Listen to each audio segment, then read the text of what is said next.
గురువుగారు, అశ్విని దేవతలు అంటే ఎవరు? వారికి పేర్లు ఏమైనా ఉన్నాయా? వారి అనుగ్రహం ఎలా ఉంటుంది? అశ్విని దేవతలను దేవ వైద్యులుగా మనకు పురాణ ప్రపంచం అభివర్ణిస్తుంది.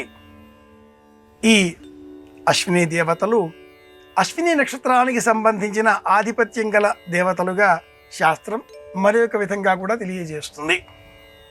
చిత్రం ఏమిటి అంటే, దేవతల నిమిత్తమై దేవతలకు మేలు కలగాలి అనేటటువంటి సంకల్పంతో దేవతలకు కూడా మేలు కలిగించేటటువంటి శక్తి మానవులకే ఉంది.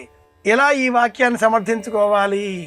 మనం చేసేటటువంటి యజ్ఞయాగాది హవిస్సులలో దుర్భిక్షం దేవలోకేషు, దేవలోకాలలో దుర్భిక్షం వాళ్ళ దగ్గర ఏమీ లేదు.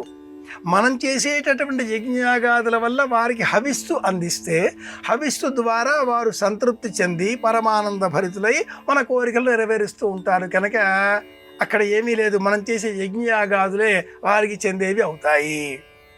ఈ క్రమంలో అశ్విని నక్షత్ర మండలానికి సంబంధించిన దేవతలు అశ్విని దేవతలు విడివిడిగా పేర్లు వారికి ప్రస్తావనగా చెప్పబడలేదు. పురాణిక జ్ఞానాన్ని అనుసరించి ఈ అశ్విని దేవతలు దేవతలకు వైద్యులు. కృష్ణ పరమాత్ముడు జన్మించిన సమయంలో వసుదేవుడు ఆ చిన్నారి బాలుడిని శిరస్సు పైన పెట్టుకొని యమునా నదిని దాటి వెళ్ళే సమయంలో నక్షత్రాలన్నీ పరమాత్మ దర్శనం కారణంగా ఆనందంతో మిల మిల మిల మిల అని మెరిసిపోతున్నాయి. ఆ వెలుగుల కాంతిలో తమ ప్రయాణం కంసుడికి ఏమైనా తెలిసి వచ్చే విధంగా మార్పులు సంభవిస్తాయా అన్న భయంతో వసుదేవుడు శ్రవణ సంబంధంగా ఉండే ఆ మాసంలో, శ్రావణ మాసంలో, కృష్ణపక్షంలో అష్టమి నాడు తూర్పు దిగ్భాగంలో విశేషంగా వెలుగుతూ కనిపించేటటువంటి అశ్విని నక్షత్ర మండలాన్ని తలచుకొని 2 చేతులు జోడించి నమస్కరించాడు. రాసభా శివాహవమ్మే.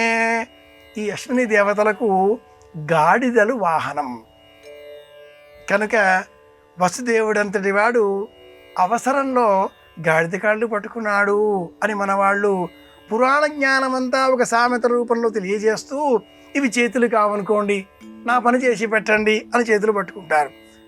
చేతులు కావండి అంటే అర్థం పాదాలు అనేటటువంటి ఊహ.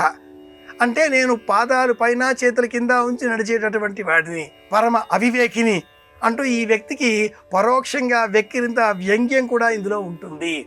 మన వారి భాష అంతా కూడా వెక్కిరింతల భాష.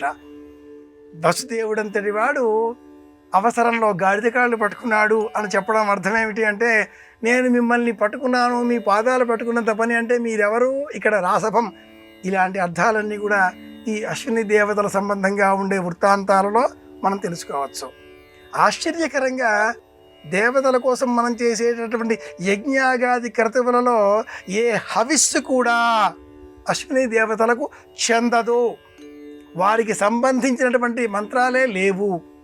కనుక ఒకానొక ప్రత్యేక సందర్భంలో అశ్విని దేవతలను కూడా సంతృప్తిపరచడం కోసం ఇంద్రుడి స్థానంలో వచ్చిన 2వ ఇంద్రుడు, అది మరి ఒక పురాణ కథ. అశ్విని దేవతలకు కూడా హవిర్భాగాన్ని అందజేసే విధంగా ఆ కథలన్నీ కూడా కొనసాగుతాయి.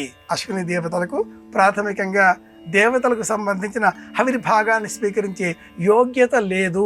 ఇది పురాణ కథనం.